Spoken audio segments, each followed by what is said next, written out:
ચાલો આજે એક એવી દુનિયામાં જઈએ જ્યાં શ્રદ્ધા, ડ્રામા અને એકદમ અંધાધૂંધી બધું જ એકસાથે જોવા મળે છે. ખરેખર આ એક એવી જગ્યા છે જ્યાં આપણને લાગે કે આધ્યાત્મિક અને ભૌતિક દુનિયા વચ્ચેની જે દિવાલ છે એ જાણે ઓગળી રહી છે. જુઓ, સીધા જ એક્શનની વચ્ચે એક ભુવા એટલે કે જેમના શરીરમાં માતાજીનો આવેશ આવે છે એ એકદમ ગર્જના કરી રહ્યા છે. અને આ કોઈ સામાન્ય મેળાવડો નથી હો. અહીંયા તો ઘણું બધું દાવ પર લાગેલું છે અને વાતાવરણમાં તણાવ એકદમ સાફ દેખાય છે. તો સવાલ એ છે કે આ બધી ધમાલ છે શેની? આખું દ્રશ્ય સમજવા માટે આપણે પહેલાં એના મૂળ સુધી જવું પડશે. ચાલો સમજીએ કે આ પરંપરા શું છે અને આમાં કોણ કોણ મુખ્ય પાત્રો છે. તો આ છે રમેલ. હવે આ ખાલી એક પૂજા નથી, આ તો એક મોટો સામાજિક અને આધ્યાત્મિક મેળાવડો છે. લોકો અહીંયા પોતાની બધી જ સમસ્યાઓ લઈને આવે છે. લગ્ન નથી થતા, નોકરી નથી મળતી કે પછી ઘરમાં કોઈ ઝઘડો છે, બસ એ બધાનો જવાબ અને દૈવી માર્ગદર્શન અહીં મળશે એવી એમને આશા હોય છે. અને આ આખી વિધિના કેન્દ્રમાં કોણ છે? ભુવા. સમજો ને કે એ ભૌતિક અને આધ્યાત્મિક દુનિયા વચ્ચેના એક પુલ જેવા છે. જ્યારે ભુવા ધૂણે છે ત્યારે લોકો માને છે કે એમના દ્વારા ખુદ દેવી દેવતાઓ વાત કરી રહ્યા છે અને એ જ સલાહ આપે, ચેતવણી આપે અને આશીર્વાદ પણ આપે. સારું, તો હવે આપણને બેઝિક્સ તો ખબર પડી ગઈ. તો ચાલો હવે સીધું જોઈએ કે જ્યારે ભુવા પર માતાજી આવે છે ત્યારે ખરેખર થાય છે શું? કારણ કે આ ખાલી એક ધાર્મિક વિધિ નથી, આ તો એક લાઈવ પરફોર્મન્સ છે.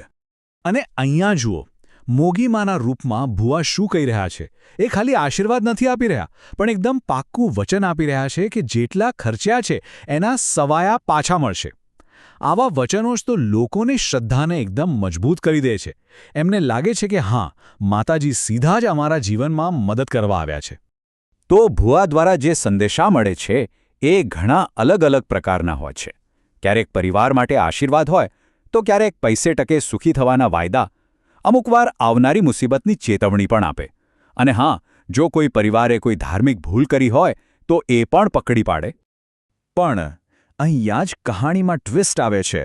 દરેક જણ આટલી સહેલાઈથી માની નથી લેતો. અને બસ અહીંથી જ રમેલનો અસલી સંઘર્ષ શરૂ થાય છે. શ્રદ્ધા અને શંકા વચ્ચેની એક જબરજસ્ત લડાઈ, અને એ પણ ત્યાં હાજર લોકોની વચ્ચે જ. હવે જુઓ, આ લડાઈ એકદમ સ્પષ્ટ છે. એક બાજુ અમુક લોકો ભુવાની શક્તિ પર જ સવાલ ઉઠાવે છે, કહે છે કે આ બધું નાટક છે. અને બીજી બાજુ ભુવા પોતાની દૈવી શક્તિનો બચાવ કરતા કહે છે, મને બધી જ ખબર છે. આનાથી આખું વાતાવરણ એકદમ ગરમાગરમ થઈ જાય છે. જ્યારે વાત ખાલી દલીલોથી આગળ નથી વધતી ત્યારે સામે આવે છે એક છેલ્લો પડકાર. એક એવી કસોટી જે કાં તો ભુવાની શક્તિને સાબિત કરી દેશે અથવા તો એમને ખોટા પાડી દેશે. અને એ છે દાણાની કસોટી.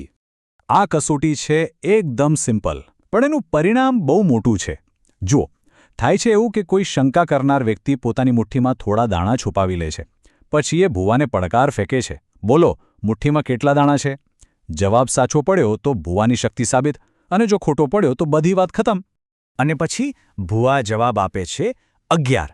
જેવી મુઠ્ઠી ખુલે છે અને અંદરથી નીકળે છે બરાબર 11 દાણા. બસ એક ક્ષણ માટે તો શંકા પર શ્રદ્ધાનો વિજય થઈ જાય છે. આખા સમુદાય સામે ભુવાની શક્તિ સાબિત થઈ જાય છે. પણ આ દૈવી પરીક્ષા તો વાર્તાનો ખાલી એક ભાગ છે. ચાલો હવે એ જોઈએ કે લોકો ખરેખર કઈ કઈ સમસ્યાઓ લઈને રમેલમાં આવે છે. એવી તો શું મજબૂરી હોય છે જે એમને અહીં સુધી ખેંચી લાવે છે? જેમ કે આ સમસ્યા એકદમ સામાન્ય અને વાસ્તવિક. એક યુવાન સીધો જ ભુવાને પૂછે છે, મારા લગ્ન કેમ નથી થતા? આના પરથી જ ખબર પડે છે કે રમેલ લોકોના જીવનની કેટલી અંગત અને ઊંડી ચિંતાઓ સાથે જોડાયેલી છે. અને જેવો સવાલ પૂછાય છે તરત જ જવાબ મળે છે. ભુવા એકદમ ચોક્કસ ટાઈમ સાથે જવાબ આપે છે. 11 દિવસમાં તારી સગાઈ થઈ જશે. હવે આ ખાલી દિલાસો નથી, આ એક દૈવી વચન છે જે પેલા યુવાનને એક નવી આશા આપે છે. ભુવાનું કામ ખાલી લોકોની સમસ્યાઓ ઉકેલવાનું જ નથી, એ લોકો પરંપરાના રખેવાળ પણ છે.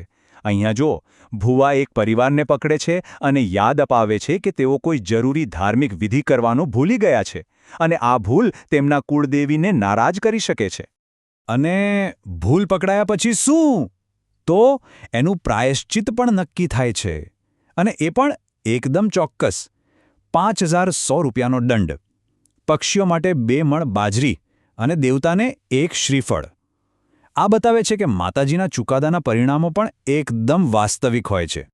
ચાલો હવે આપણે આ આખી ઘટનાના અંતિમ અને સૌથી અસ્તવ્યસ્ત ભાગ તરફ જઈએ, જ્યાં બધું જ ભેગું થઈને એક અત્યંત માનવીય ક્લાઇમેક્સ પર પહોંચે છે. જેમ જેમ રાત આગળ વધે છે એમ માહોલ ગરમ થતો જાય છે.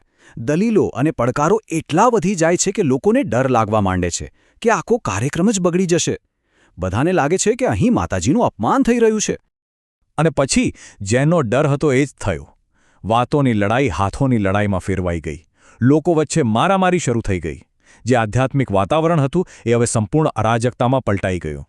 પણ આ આખા દ્રશ્યનો સૌથી મોટો અને કદાચ સૌથી મજેદાર વળાંક તો હવે આવે છે.